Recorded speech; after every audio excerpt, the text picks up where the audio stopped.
سلام دوستان، امیدوارم که حالتون خوب باشه. من سجاد عبدی هستم و اینجا کانال شف عبدی هستش.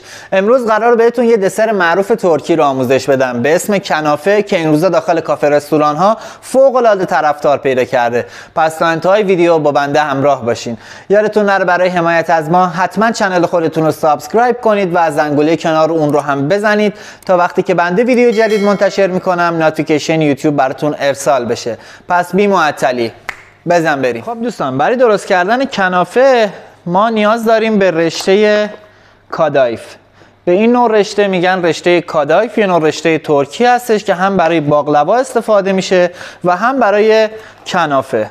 ببینید دوستان، راز یک کنافه خوشمزه توی شهد اونه و الان بهتون یه شهد فوق العاده خوشمزه رو آموزش میدم که کنافتون رو فوق العاده خوشمزه میکنه. بریم با هم دیگه درستش کنیم. خب دوستان، برای درست کردن شهد کنافه من دارم از نیم لیتر آب استفاده میکنم و به ازای هر نیم لیتر آبی که شما داخل شهدتون استفاده میکنید باید 250 گرم شکر به اون اضافه کنید. دوستان، یه دونه کاسه یا یه دونه ظرف رو روی شعله میذاریم و آبمون رو بهش اضافه میکنیم. آبمون رو که اضافه کردیم صبر میدیم که آبمون جوش بیاد.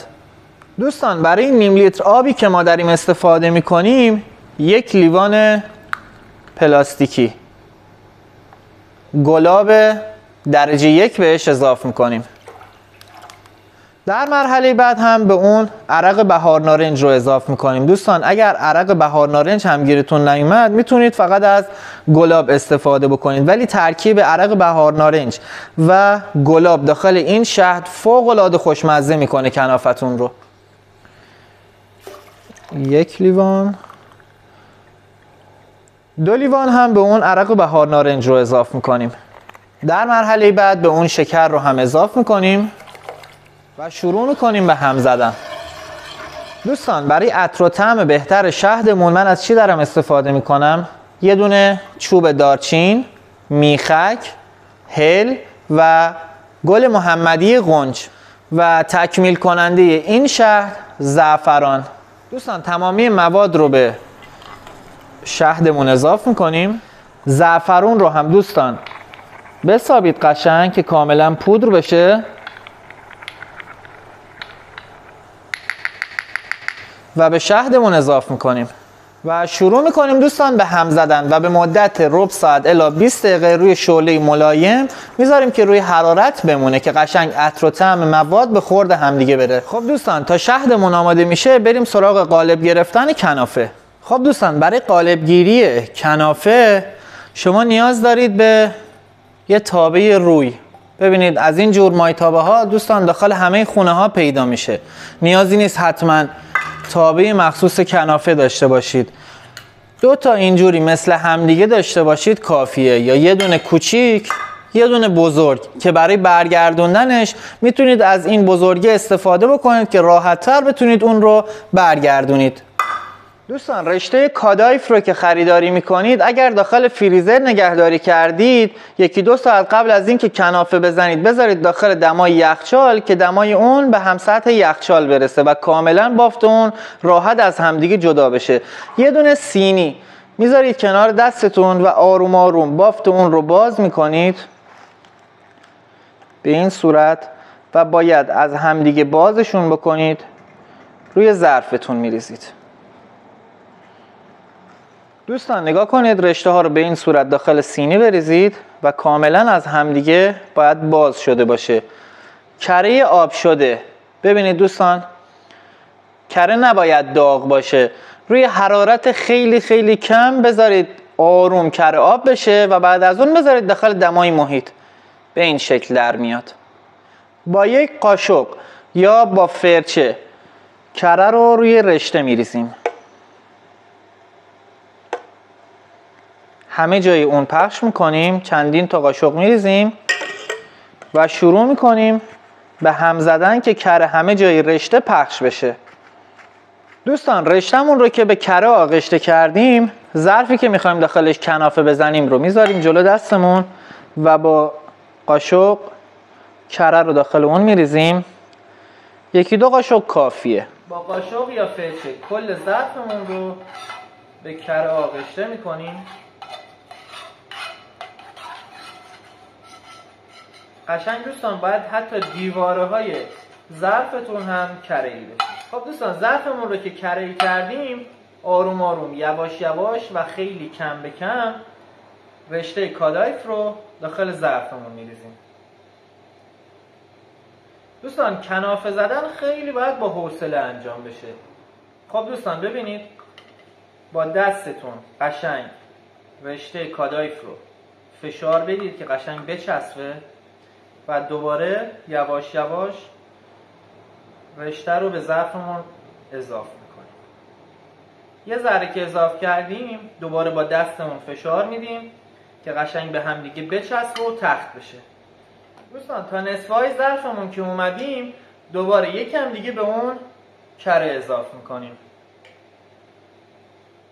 دوباره یکم دیگه روش رشته میریزیم و قشنگ فشارش میدیم که خوب تخت بشه. دوستان تا نصفه های ظرفتون که رشته اومد بالا نوبت مغزیجات میشه. هم میتونید از پسته خرد شده استفاده بکنید، هم میتونید پسته رو کامل داخلش بریزید، هم میتونید بادام پودر بکنید، بادام داخلش بریزید، هم میتونید گردو استفاده بکنید، هم به صورت پودر شده و هم به صورت کامل. من پودر پسته رو میریزم روی رشته، قشنگ همه جای اون پخش بشه. حتی دوستان میتونید ترکیبی هم بزنید، بادام یا گردو هم لابلای اون بذارید.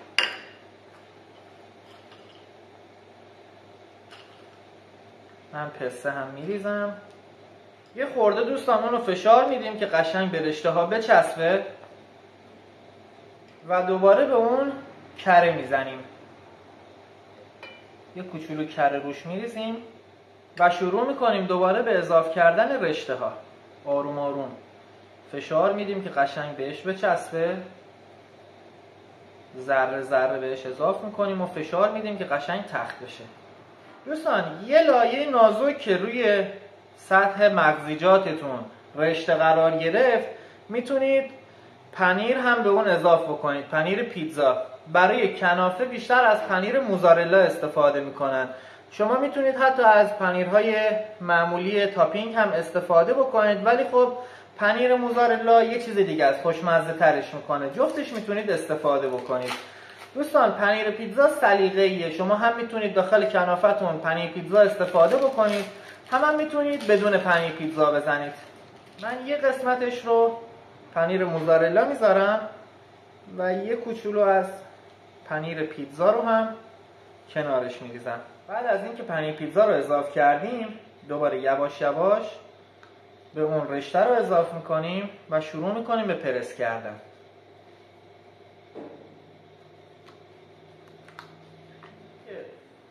دوستان رشته‌ای که میذارید روی کنافه باید یه خورده از سطح ظرفتون بزنه بیرون و با پرس کردن اون رو هم سطح ظرفتون بکنید.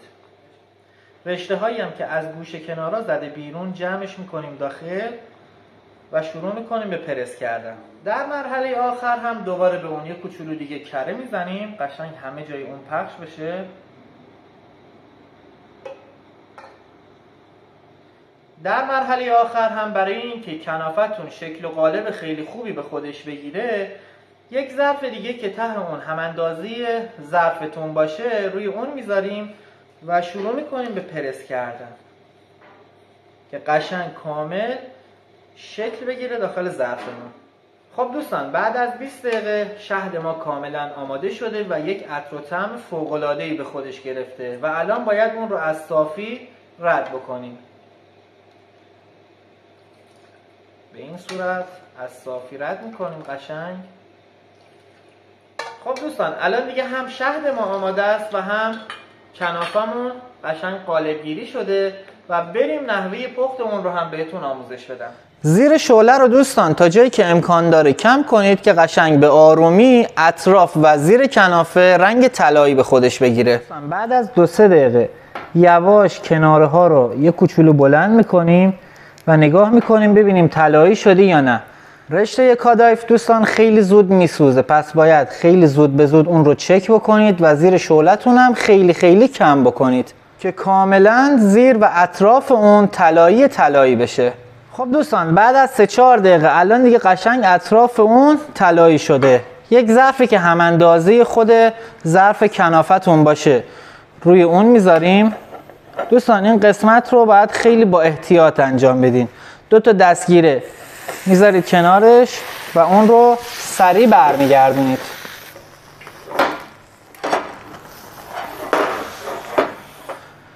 دوستان بعد از این که اون طرفی کردید میذارید 2-3 دقیقه هم اون طرفش کاملا طلایی بشه و بعد از اون بهش شهد رو اضافه میکنید. دوستان توی این قسمت حتی شما میتونید سرشیر تهیه بکنید. بعد از این که قسمت دومش هم طلایی شد یه کوچولو از شهد بهش اضافه میکنید و سرشیر هم بهش اضافه میکنید. سلیقه‌ایه، میتونید سرشیر با شهد بهش اضافه بکنید، فوق العاده خوشمزه میشه. خب دوستان بعد از 3-4 دقیقه به اون شهد رو اضافه میکنیم.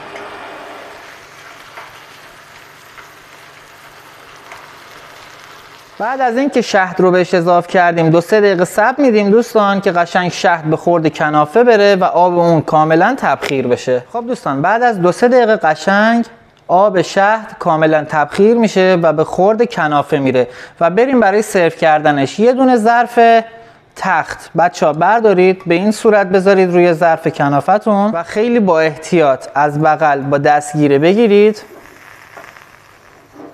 و خیلی سریع اون رو برگردونید.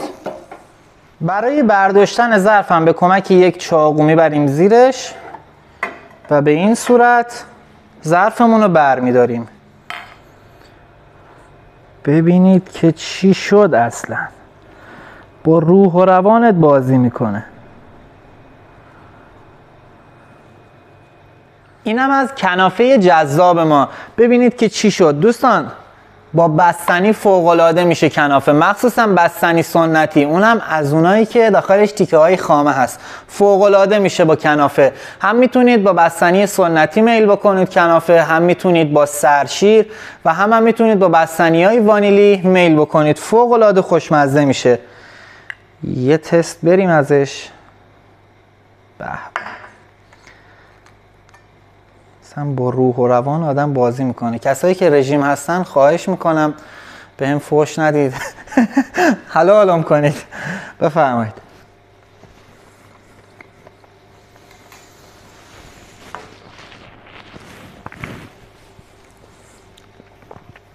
بچه‌ها با این بستنی اصلا یه چیز دیگه است. هم این خودش یه چیز دیگه است.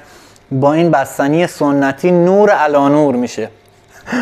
خیلی خوشمزه است.